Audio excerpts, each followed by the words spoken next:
This is Deb Purdy. Today we're going to talk about self-love. And I always like to start with a moment of centering. When I do that, I do it because our minds are everywhere and we're hardly ever in our bodies. We're sitting somewhere doing one thing and we're not even paying attention. So I do this for myself when I start any sort of projects. I just take a minute to settle into my body and feel my butt in the chair, feel my feet on the floor, lower my shoulders. I don't know if you just noticed that my shoulders went down. Just saying it lowers your shoulders. Maybe you need to do your neck, loosen your jaw, soften your eyes, take a deep breath. And here we are. We're here together. So I'm so glad to be here. And again, today we're talking about self-love, which is so important and something that we hear and read a lot about, but a lot of times there's not a lot of specifics. And so today I want to talk to you about what is self-love, why it's important, 5 ways to practice it and deepen in it. And then at the end, I'll answer any questions so we can have discussion about it. So to me, self-love is how you treat yourself, how you talk to yourself, and how you feel about yourself. So it's you recognizing your own worth and value. And it's you paying attention to your own happiness and taking ownership of it. It's different than self-esteem, which is our belief in our abilities. So if we're good at something, we're good at baseball or something, and we know that we're good at it, and we feel good about being good at it, that's self-esteem. Self-love is believing in your own self-worth and loving and accepting yourself from the inside out. And it doesn't depend on anything external, like what your job is or what you're wearing or your relationship status or anything like that. It doesn't depend on anything like that. It's you loving you, just as you are right now. And having strong self-love can get you through hard times when your externals aren't looking so good, like during divorce and other challenges. So it also doesn't mean you don't get mad at yourself sometimes or have regrets. But it's the capacity to be self-compassionate when you don't live up to your own expectations. It's forgiving yourself when you make mistakes. It's giving yourself the acknowledgement that you're imperfect and you're human and you're doing your best and that's okay, and you love yourself anyway. So a lot of times it's like how you love one of your children or a pet. Yeah, you get mad at them sometimes, but that doesn't shake the love you have for them. And this is giving yourself that same grace and learning how to do that. So we all start out on different levels of this. We can be high in self-love, low in self-love, or anywhere in between. And a lot of times it depends on what was modeled for us as kids, and if that was an important something that was shown to us in our early life. So no matter where you're starting on it, not to worry, because you can build and increase your self-love, according to science, by taking little steps every day. So that's what we're going to talk about right now. And the other thing is, self-love doesn't mean that you have to change everything about yourself. You don't have to change anything about yourself. That's the point of it. It's you loving you for who you are right now. So let's dive in. I'm going to give you 5 ways to practice self-love that will build your self-love muscle. So the first way is self-care. And a lot of people think that's similar, or a lot of times that is used interchangeably with self-love. But self-care is actually a very specific action that you take to take care of your body, mind, and spirit. So it's taking care of your body with healthy food, getting a good sleep. It's exercise. It's taking care of yourself when you're struggling, asking for help, sitting down with a compassionate friend and having a talk. That is self-care. Working with a coach or therapist when you're struggling, that is self-care. So anything you do externally to take care of your body and to take care of your mind and your feelings, that is taking care of yourself. So when you do these kinds of things, you're sending the message to yourself that you're worth it. And you are also letting yourself know, empowering yourself to know that you can trust yourself to take care of yourself. And that's powerful, because sometimes we don't have that. And so by practicing regular self-care, you build that up too, your trust in yourself. So the second way to deepen in self-love is called SelfComfort. And that is healthy self-soothing. And that's especially important in this group, because everyone here is at some level or somewhere on the road of divorce recovery. And that's tough, because you've got your regular life and then you've got this extra layer of stress and stuff that you're going through. Divorce recovery can kick your butt. So self-comfort is really important, and it's an important facet of self-love. So what do I mean by self-comfort? Things that make you feel better. So we all have things that we do to comfort ourselves, and sometimes they're not healthy. I'll share one of mine. Stress eating. I don't know if anyone can relate to that, but sometimes when I get really stressed out, please keep the potato chips away from me. I can mow through a whole bag. I don't want to do that because it's not healthy, but that's an attempt to self-comfort. That's an unhealthy attempt to self-comfort. So what's a healthy attempt? A healthy attempt is, for me, anything that reminds me of my childhood for whatever reason is comforting. So making my grandma's chicken soup, that's very comforting to me, and eating it with bread like she used to serve it. Or I've seen every episode of The Office 10 times over, yet I still will be comforted by putting on The Office and watching an hour when I'm stressed, or if I've got a lot going on. It's a healthy escape. It's a way for me to just put my mind somewhere else, and it's comforting because it's familiar. And when I was going through my divorce, the worst part of my divorce, I bought myself a pretty good-sized teddy bear. And I just used to hug it, and I just used to hold it, because sometimes I needed a hug, and sometimes I hugged myself, but sometimes there was nothing quite like that teddy bear, and I even slept with it for a while. So the second part of self-love is doing things that are healthy for you, that comfort you. That's very, very loving. The third thing is what I call self-bliss, and that's an essential and fun part of the self-love mix. And it means doing things that give you pleasure just for the fun of it. People that love themselves do nice things for themselves. And it just so happens that today someone in the group posted something that was absolutely perfect and really fitting. She posted it under the notice for this Facebook Live, and it's Louisa, and she said, she shared that she went during her marriage that put herself second, but she's not doing that anymore. And she says, learning from that, I've realized that I deserve all the good things too. I bought new clothes and donated the old, gotten a totally new hairstyle, have a pedicure once a month, went and had my ears pierced, have a small collection of new skin care products and nail polishes, a few pretty earrings, and a chiropractic adjustment once a month for maintenance. I take time to make myself that gorgeous meal or go out with a girlfriend. This is perfect, and this is exactly what I'm talking about. So planning things for yourself, putting things in your calendar that you enjoy, that give you pleasure, is a very important part of the self-love mix. So that's number 3, self-bliss.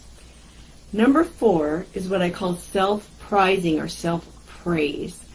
And we all have that voice in our head that's just yakking at us all the time, with our cataloging our flaws and telling us what we did wrong and what we're worried about and all that.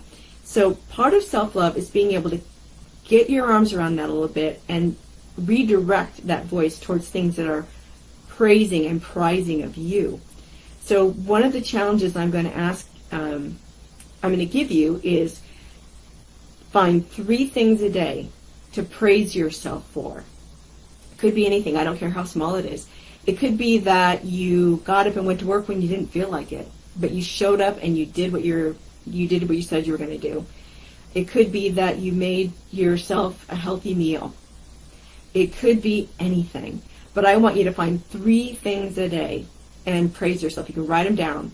You can share them in the group, because you're retraining yourself to think about what's going right and what you love about yourself. So self-prizing is a really important fourth component of the self-love mix. So the fifth component, the fifth way to deepen and experience more self-love is what I call looking at yourself through the eyes of love. And this is actually an exercise. It's easy, it doesn't take a lot of time, but it's very, very powerful. So what you do is you get a photo of yourself as a baby or a small child. If you don't have one, you can get a picture of yourself as a teen or even a young adult. So whatever you can find, just as young as you can find. So if you do have a picture of yourself as a child, that's perfect. I have this one. I keep this by my desk. This is my little baby self. So you're going to find a picture of yourself, and you're going to look into the eyes of your younger self. And you're going to see how beautiful and precious and special and amazing little younger you, your baby self, your little person self, is and was. And then you're going to realize that you are still that. All of that is still in you right now. Growing up has not changed that. Everything that was lovable and precious about little you is still in you. So I want you to really look into the eyes of your baby self and really get in touch with that. And then I want you to just take a minute and imagine your little self is sitting on your lap. Or if it's a little bit older picture, they could sit next to you and you could hold their hand. And you're just holding them and you're just giving them your love. And then I want you to take their face in your hands. And I want you to look in their eyes, in your mind's eye. And I want you to say, you're safe now. I'm here for you. I'll never leave you. I'm here for you. You're precious. You're precious to me. I love you. Just doing that gives me the chills. It's so powerful because this is you loving you. This is you acknowledging your lovability. This is you owning it. This is you recognizing it in your small self and understanding that is still you. That part of you is still in here. And for those of us that had parents that weren't loving, and some of us did, some of us didn't. Some of us had parents that were very loving, but some of us had parents that weren't loving. This is your way of being a loving parent to yourself that you wish you would have had. It's not too late to give your little child self the kind of love that you wanted. You can do that with this exercise. You can do it every day. And I guarantee you, if you do this, this will shift you into a deeper level of self-love and self-compassion. This is a way that bypasses your grown-up judgments about yourself and your life and what you've done and haven't done and all that. It gets past all of that. This cuts straight to the core of your precious, precious lovability. So I invite you to do this every day. Like I said, I keep mine on my desk, and every morning I light my candle, I make my tea, and I look into the eyes of my baby self for a minute, just for a minute. So I hope that you will do that, and I would love to hear about it if you do, and hear how it worked and how you felt about it. So those are the 5 things. Some of you are going to be really excited to do all 5. Some of you might be drawn to 1 or 2. Just do one of them at least, and do it every day. But I hope you do more, because I think it's really going to make a difference in your life. So I want to hang around and have any kind of discussion or answer any questions that anyone has. And while you kind of think about that, what I want to do is read a couple of questions that came in ahead of time. A couple of people DM'd me with things because they weren't going to be able to be here, but they wanted me to address a few things that then they can pick up in the recording. So I'm doing that now. So one person says, why do we need to love ourselves? And that is such a poignant question, and it's a good question. Because without self-love, you are so critical of yourself and you don't have a foundation in yourself as valuable and important. And without a foundation of knowing yourself as valuable and important, you can blow this way and that with the wind. You can become an overpleaser and make other people more important than you.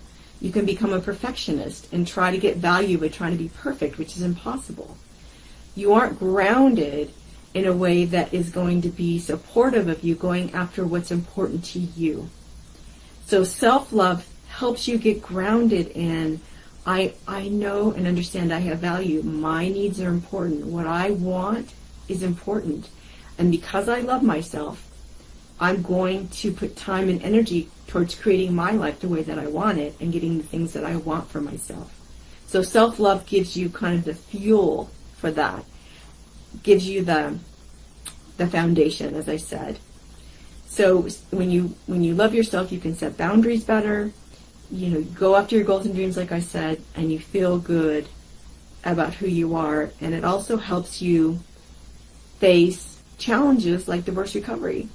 Because when you increase that level of self-love, you can look back at your relationship and look at the lessons there for you without judging yourself.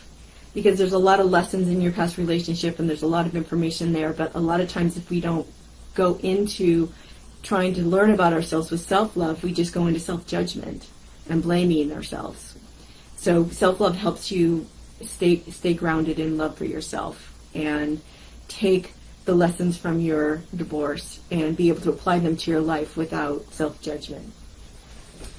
So the next question I got is such a good question, and that is, isn't self-love narcissistic? And I'm so glad someone asked this because I think that's a common misconception when we talk about self-love and being grounded in our own wants and needs. So narcissists, believe they're better than others, and they won't even acknowledge that they have flaws or made a mistake or have failures or did anything wrong.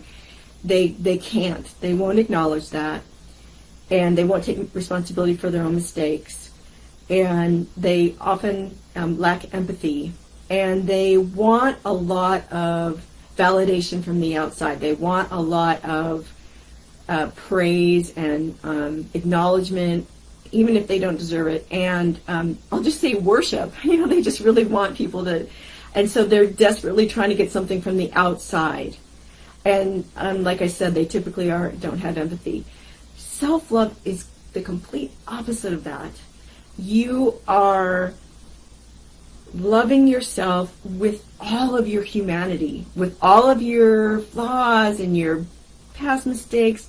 You love yourself even with all of that. You acknowledge it, you know it, but that's okay. You still love yourself.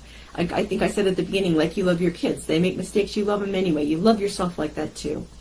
The other thing about self-love is that it helps you love others. It helps you show love to others. When you are grounded in love for yourself, you can spread that love. It's not like if you feel like you're low in self-love, you can't love others. Of course you can. You can love others from any place inside yourself, but it just supports it. It just supports it. And having made that point, we're, like I said before, we're all at different points on the line of self-love, and I don't want you to judge yourself or feel shame if you feel depleted or low on that. That's okay, and divorce can kind of do that to you too. So it's all right. You're starting where you're starting. The first step one is just let yourself be where you are, and just practice some of these things and see which one of them or which combination of them helps you build your self-love muscle. That's it. So it's self-love and acceptance are really intertwined too. So that is my message for the day. But if you have any comments, questions, or anything like that, you can put them below this video and I'll just answer them later in writing. So that'll be fine. But thank you so much for being here with me today.